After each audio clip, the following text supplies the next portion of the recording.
ॐ श्री गणेशाय नमः। श्री आञ्जनेय मंगलाष्टकम्। कपिश्रेष्ठाय सूराय सुग्रीव प्रियमन्त्रिणे जानकी शोकनाशाय आञ्जनेयाय मङ्गलम्।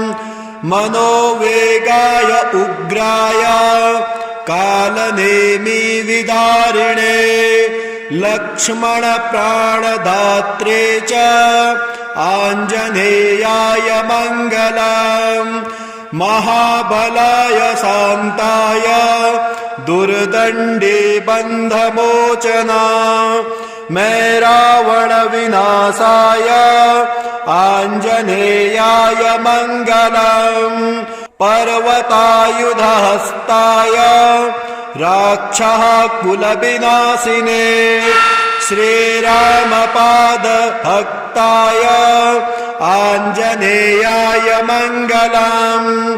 विरक्ताय सुशीलाय रुद्रमूर्ते स्वरूपिणे ऋषिभिः सेवितायास्तु आञ्जनेयाय मङ्गलम्। दीर्घबालाय कालाय लङ्कापुरविदारिणे लङ्किणी दर्पनाशाय आञ्जनेयाय मङ्गलम्। नमस्तेस्तु ब्रह्मचारिन् नमस्तेस्तु वायुनन्दन नमस्तेस्तु ब्रह्मचार्याय नमस्ते गानलोलाय आञ्जनेयाय मङ्गलम्। प्रभवाय सुरेशाय सुभदाय शुभात्मने वायुपुत्राय धीराय आञ्जनेयाय मङ्गलम्। आञ्जनेयाष्टकमिदं यः पठेत् सततं नरः सिद्ध्यन्ते सर्वकार्याणि सर्वशत्रुविनाशनम्। ॐ श्रीगणेशाय नमः। पञ्चमुखी हनुमत्कवचम्। ॐ अस्य श्री पञ्चमुख हनुमत कवच स्तोत्रमन्त्रस्य ब्रह्मा ऋषिः गायत्री छन्दः श्री हनुमान देवता राम बीजम् मम शक्तिः चन्द्रः कीलकम्। ॐ ह्रौं कवचाय हम् ॐ ह्रौं अस्त्राय फट् ॐ हरिमर्कटमर्कटाय स्वाहा। ॐ नमो भगवते पञ्चवदनाय पूर्वकपिमुखाय सकलशत्रुसंहारणाय स्वाहा। ॐ नमो भगवते पञ्चवदनाय दक्षिणमुखाय करालवदनाय नरसिंहाय सकलभूतप्रमथनाय स्वाहा। ॐ नमो भगवते पञ्चवदनाय पश्चिममुखाय गरुडाननाय सकलविषहराय स्वाहा। ॐ नमो भगवते पञ्चवदनाय उत्तरमुखाय आदिवराहाय सकलसम्पत्कराय स्वाहा। ॐ नमो भगवते पञ्चवदनाय ऊर्ध्वमुखाय हयग्रीवाय सकलजनवशकराय स्वाहा। ॐ अस्य श्री पञ्चमुख हनुमत कवच स्तोत्रस्य श्रीरामचन्द्र ऋषिः अनुष्टुप् छन्दः श्रीरामचन्द्रो देवता सीता इति बीजम् हनुमानिति शक्तिः हनुमत्प्रीत्यर्थे जपे विनियोगः पुनर्हनुमानीति बीजम् वायुपुत्राय इति शक्तिः अंजनासुतायेति कीलकम् श्रीरामचन्द्र वरप्रसादसिद्ध्यर्थे जपे विनियोगः ॐ अंजनासुताय अंगुष्ठाभ्यां नमः ॐ रुद्रमूर्तये तर्जनीभ्यां नमः ॐ वायुपुत्राय मध्यमाभ्यां नमः ॐ अग्निगर्भाय अनामिकाभ्यां नमः ॐ रामदूताय कनिष्ठिकाभ्यां नमः ॐ शीताशोकनिवारणाय करतलकरपिष्टाभ्यां नमः ॐ आञ्जनासुताय हृदयाय नमः ॐ रुद्रमूर्तये शीर्षे स्वाहा ॐ वायुपुत्राय शिखायै वसट ॐ अग्निगर्भाय कवचाय हम् ॐ रामदूताय नेत्रत्राय वसट ॐ पंचमुखी हनुमते अस्त्राय फट ॐ पंचमुखी हनुमते स्वाहा इति दिग्बन्धः ध्यानम् वन्दे वानर नारसिंह खड्गरा क्रोडाश्ववक्त्राम्बितम् दिव्यालङ्करणं त्रिपञ्चनयनं देदीप्यमानं रुचा हस्ताब्जैरशिखेटपुस्तकसुधा कुम्भाङ्कुशाद्रिं हलम् खड्वाङ्गं फणिभूरुहं दशभुजं सर्वारिवीरापहम् श्रीरामदूताय आञ्जनेयाय वायुपुत्राय महाबलाय शीताशोकनिवारणाय महाबलप्रचण्डाय लङ्कापुरीदहनाय फाल्गुनसखाय कोलाहल सकलब्रह्माण्डविश्वरूपाय सप्तसमुद्रान्तरालङ्घिताय पिङ्गलनयनाय मितिविक्रमाय सूर्यबिम्बफलसेवाधिष्ठापराक्रमाय सञ्जीवनाय अङ्गदललक्षण महाकपिसैन्यप्राणदात्रे दशग्रीव विध्वंसनाय रामेष्ठाय सीतासहित रामचन्द्रवरप्रसादाय षड्प्रयोग गमन पंचमुख हनुमत मंत्र जपे विनियोगः ॐ हरिमर्कट मर्कटाय स्वाहा ॐ हरिमर्कट मर्कटाय वं वं वं वं वं वसट स्वाहा ॐ हरिमर्कट मर्कटाय फं फं फं फं फं फट स्वाहा ॐ हरिमर्कट मर्कटाय खं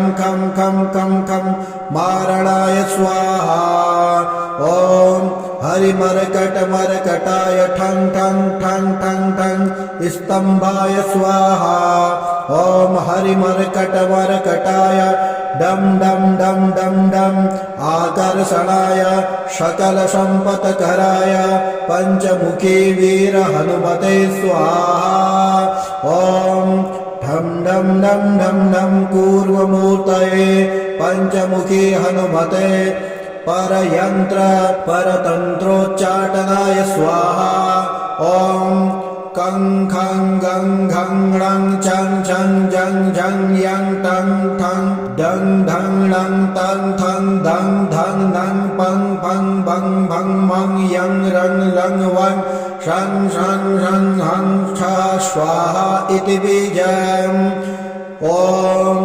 पूर्वकपिमुखाय पंचमुखी हनुमते ठं ठं ठं ठं ठं सकल शत्रु संहारणाय स्वाहा ॐ दक्षिणमुखाय पञ्चमुखी हनुमते करालवदनाय नरसिंहाय राम राम राम राम राम सकलभूतप्रेतदमनाय स्वाहा ॐ पञ्चमुखाय गरुडासनाय पञ्चमुखी वीर हनुमते मं मं मं मं मं सकल विषहराय स्वाहा ॐ उत्तरमुखे आदिवराहाय लं लं लं लं लं नृसिंहाय नीलकण्ठाय पञ्चमुखी हनुमते स्वाहा ॐ अञ्जनासुताय वायुपुत्राय महाबलाय रामेष्ठफाल्गुन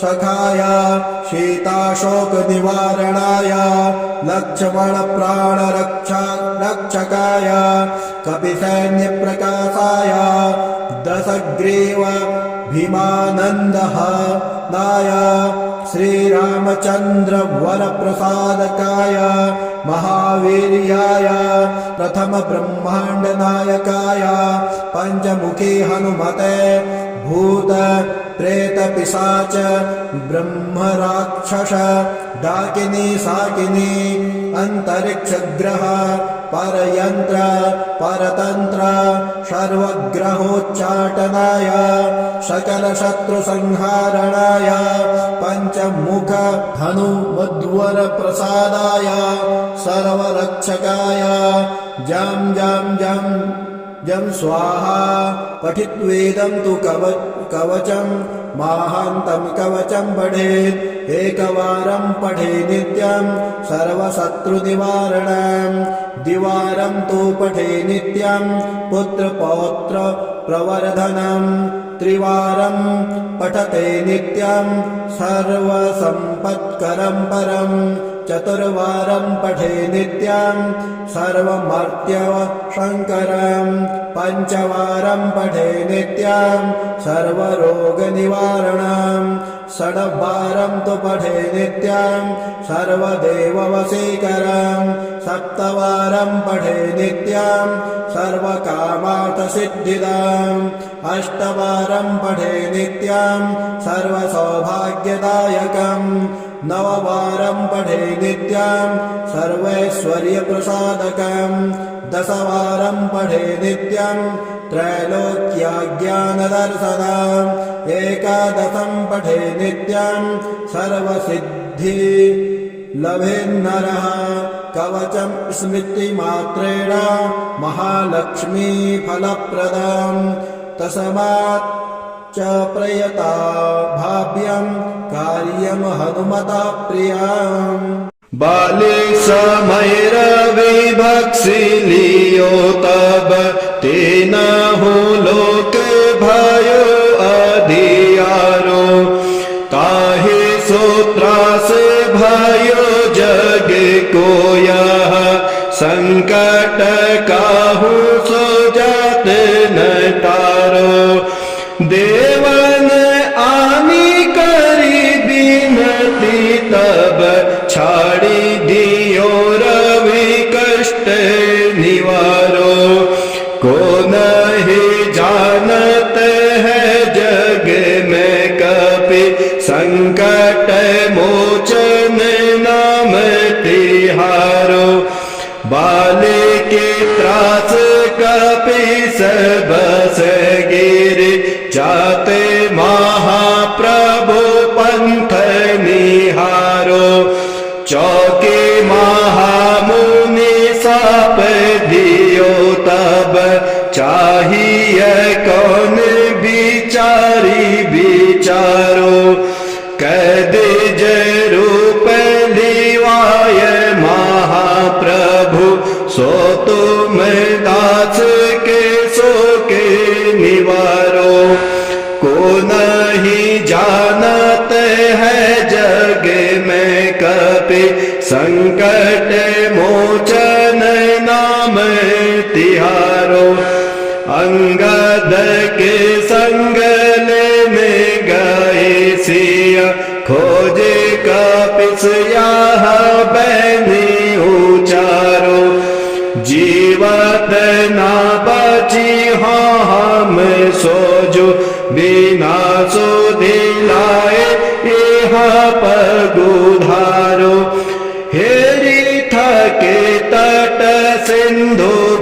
से तब लाय सिया सुधे प्राण उवारो।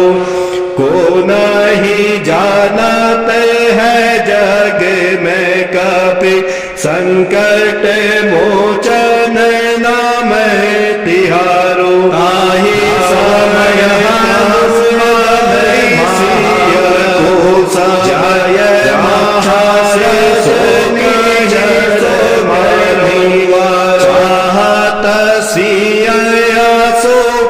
सो अग्निसु दे प्रभु मुद्रिका सुख निवारो।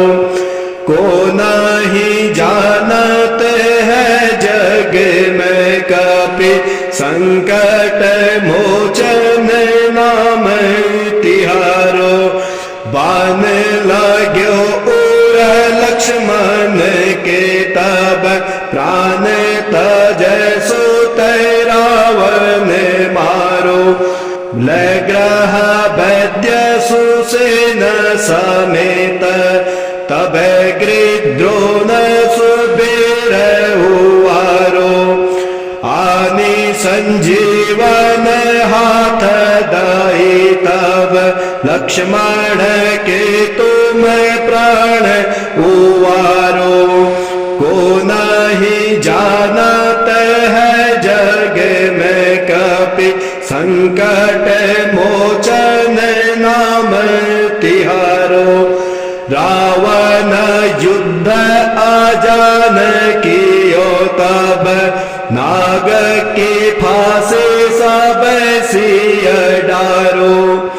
श्री रघुनाथ समेत सब दल मोह भयो यहाँ संकट भारो। आनि खगेश तब हनुमान जु बंधन काटे सूत्रा से निवारो। को नहीं जानते हैं जग में कपि संकट मोचन नाम तिहारो। बंधु समेत जब आहि रावण ले रघुनाथ पताल सिधारो। देवी ही पूजी भली विधि सो बलि देव सब मिले मंत्र विचारो। जाय सहाय भयो तब ही आहि रावण सैन्य समेत संहारो। को नहीं जानते हैं जग में कपि संकट मोचन नाम तिहारो। काज कियो बड़ देवन के तुम वीर महाप्रभु देखी विचारो। कौन सो संकट मोरे गरीब को जो तुम सो नहीं जापे है तारो। बेगे हरो हनुमान महाप्रभु जो काछो संकट होय हमारो। को नहीं जानत है जग में कपि संकट मोचन नाम तिहारो। को नहीं जानते हैं जग में कपि संकट मोचन नाम तिहारो। लाल देह लाली लसे अरुधरि लाल लंगूर।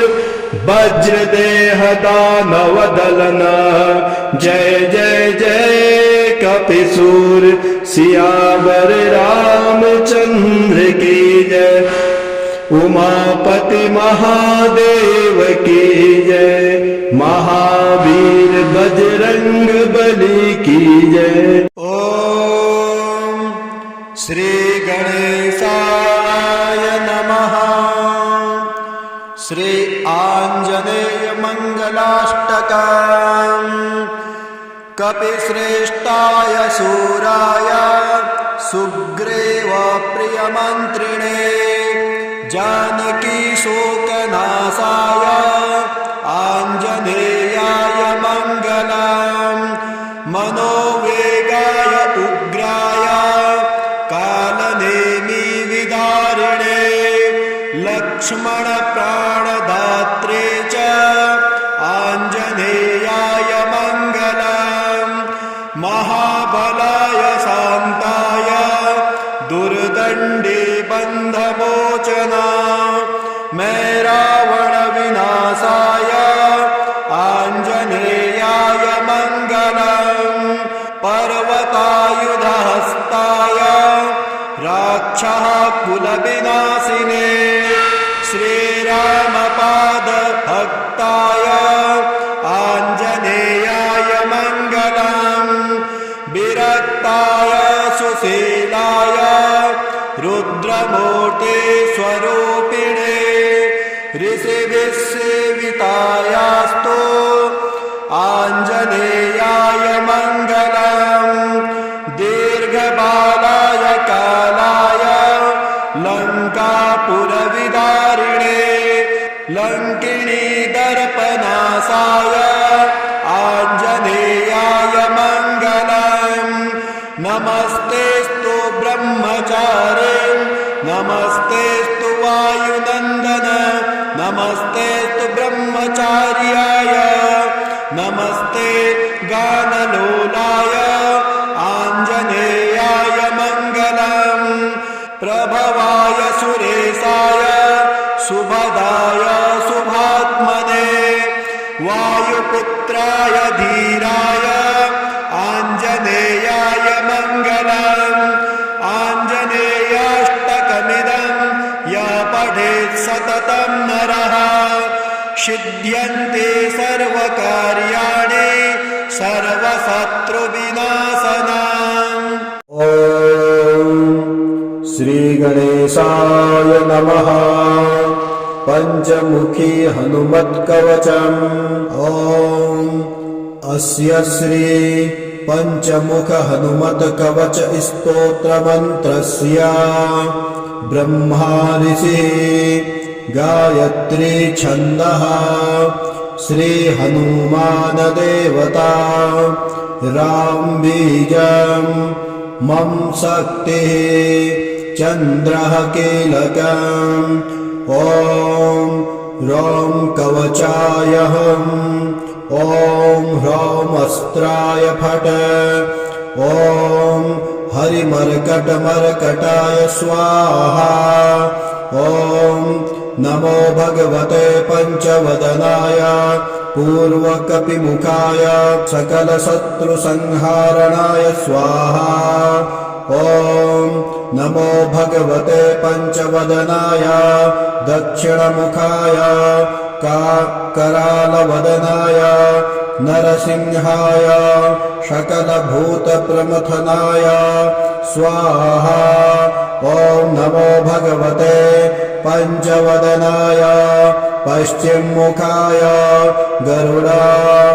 गरुडाननाय सकलविषहराय स्वाहा ॐ नमो भगवते पञ्चवदनाय उत्तरमुखाय आदिवराहाय सकलसम्पत्कराय स्वाहा ॐ नमो भगवते पञ्चवदनाय ऊर्ध्वमुखाय हयग्रीवाय सकलजनवशकराय स्वाहा ॐ अस्य श्री पञ्चमुख हनुमत कवच स्तोत्रस्य श्रीरामचन्द्र ऋषिः अनुष्टुप् छन्दः श्रीरामचन्द्रो देवता सीता इति बीजम् हनुमानिति शक्तिः हनुमत्प्रीत्यर्थे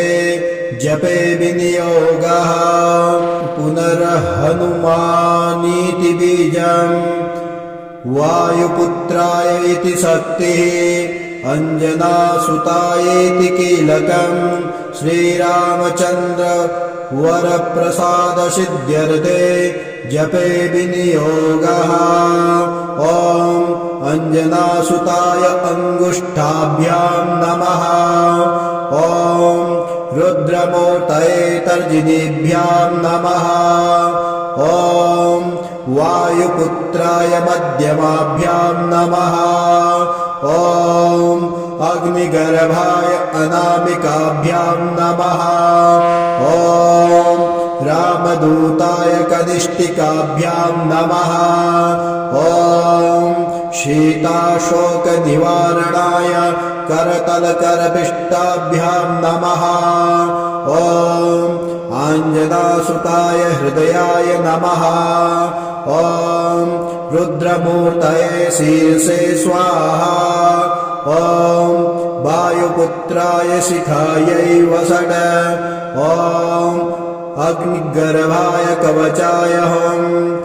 ॐ रामदूताय नेत्रत्राय वसट। ॐ पञ्चमुखे हनुमते अस्त्राय फट।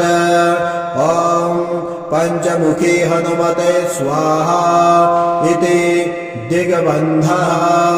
ध्यानं वन्दे वानरनारसिंह खड्गरा क्रोडाश्ववक्त्रान्वितं दिव्यालङ्करणं त्रिपञ्चनयनं देदीप्यमानं रुचा हस्ताब्जैरशिखेटपुस्तकसुधा कुम्भाङ्कुशाद्रिं हलं खड्वाङ्गं फणिभूरुहं दशभुजं सर्वारिवीरापहम्।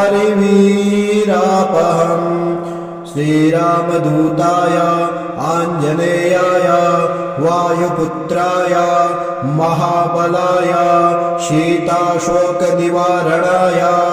महाबलप्रचण्डाय लङ्कापुरीदहनाय फाल्गुनसखाय कोलाहल सकलब्रह्माण्डविश्वरूपाय सप्तसमुद्रान्तरालङ्घिताय पिङ्गलनयनाय मितिविक्रमाय सूर्यबिम्बफलसेवाधिष्ठा पराक्रमाय सञ्जीवनाय अङ्गदललक्षण महाकपिसैन्यप्राणदात्रे दशग्रीव विध्वंसनाय रामेष्ठाय सीतासहित रामचन्द्रवरप्रसादाय षड्प्रयोग गमन पञ्चमुख हनुमत मंत्र जपे विनियोगः।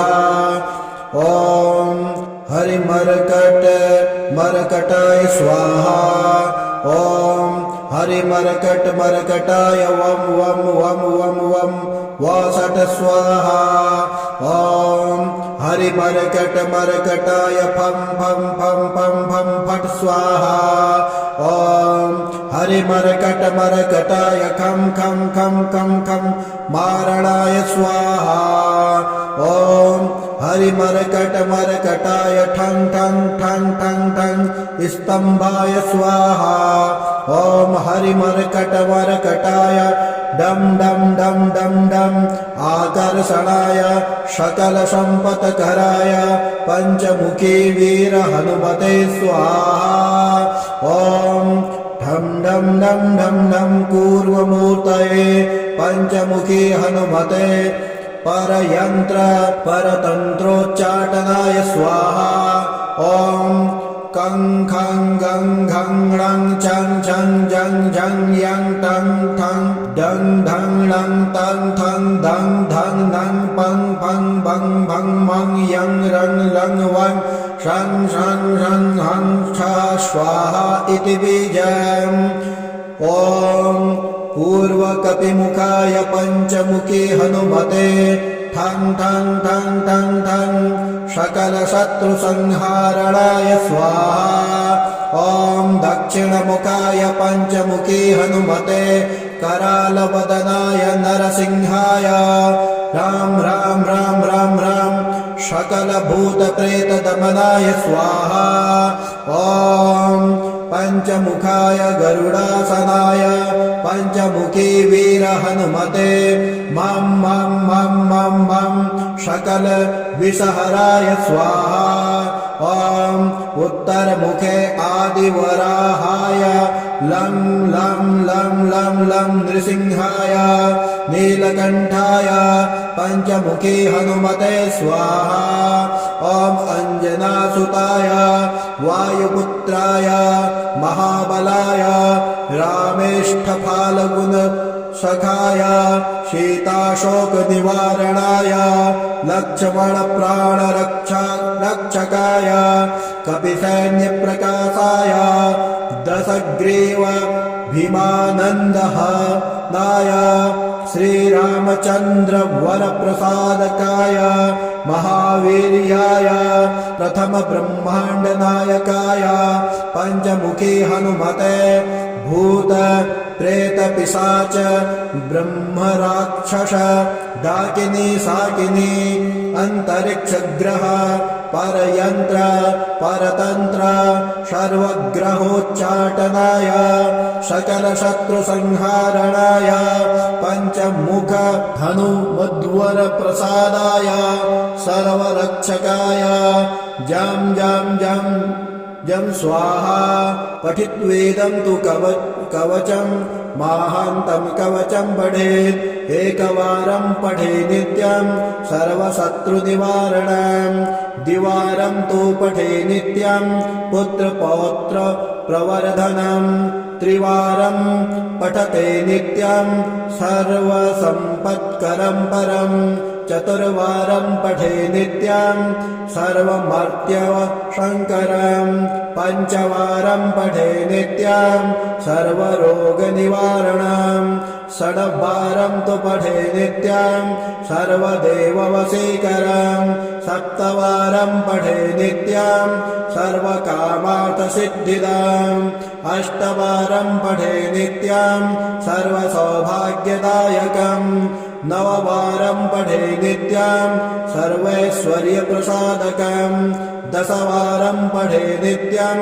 त्रैलोक्यज्ञानदर्शनम् एकादशं पठे नित्यं सर्वसिद्धि लभेन्नरः कवचं स्मृतिमात्रेण महालक्ष्मी फलप्रदम् तस्मात् च प्रयता भाव्यं कार्यं हनुमता प्रियम्। बाले समैरविभक्सि लियो तब तेन हो लोक भयो अधियारो ताहि सूत्रास भयो जग को यह संकट काहू सो जात न टारो देवन आनी करी बिनती तब छाड़ी दियो रवि कष्ट निवारो को नहीं जानत है जग में कपि संकट मोचन नाम तिहारो बाले के त्रास कपि बस गिर जाते महाप्रभु पंथ निहारो चौके महामुनि साप दियो तब चाहिए कौन बिचारी बिचारो कद रूप लिवाय महाप्रभु सो तुम दास के सो के निवारो को नहीं जानत है जग में कपि संकट मोचन नाम तिहारो अंगद के संग लेने गए सिया खोजे कपिस यहाँ बैनी उचारो जीवत ना बची हम सोजो बिना सो दिलाए यहाँ पगुधारो हेरी थके तट सिंधु बसे तब लाय सी सुधे प्राण उवारो। को नहीं जानते हैं जग में कपि संकट मोचन नाम तिहारो। ताहि समय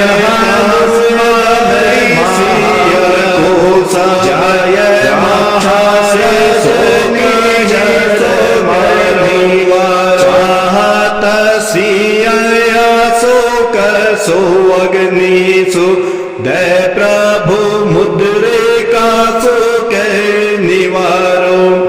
को नहीं जानते हैं जग में कपि संकट मोचन नाम तिहारो।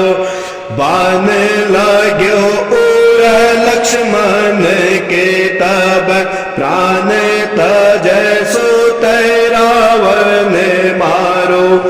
लग्रह वैद्य सुसेन समेत तब गृद्रोण सुबीर उवारो। आनि संजीवन हाथ दाई तब लक्ष्मण के तुम प्राण उवारो। को नहीं जानते हैं जग में कपि संकट मोचन नाम तिहारो। रावण युद्ध आजान कियो तब नाग की फांसी सब सिय डारो। श्री रघुनाथ समेत सब दल मोह भयो यहाँ संकट भारो। आनि खगेश तब हनुमान जु बंधन काटे सूत्रा से निवारो। को नहीं जानते हैं जग में कपि संकट मोचन नाम तिहारो। बंधु समेत जब आहि रावण ले रघुनाथ पताल सिधारो। देवी ही पूजी भली विधि सो बलि देव सब मिले मंत्र विचारो। जाय सहाय भयो तब ही आहि रावण सैन्य समेत संहारो। को नहीं जानते हैं जग में कपि संकट मोचन नाम तिहारो। काज कियो बड़ देवन के तुम वीर महाप्रभु देखी विचारो। कौन सो संकट मोरे गरीब को जो तुम सो नहीं जापे है तारो। बेगे हरो हनुमान महाप्रभु जो काछो संकट होय हमारो। को नहीं जानत है जग में कपि संकट मोचन नाम तिहारो। को नहीं जानत है जग में कपि संकट मोचन नाम तिहारो। लाल देह लाली लसे अरुधरि लाल लंगूर। वज्र देह दानव दलना जय जय जय कपिसूर। सियावर रामचंद्र की जय। उमापति महादेव की जय। महावीर बजरंग बली की जय।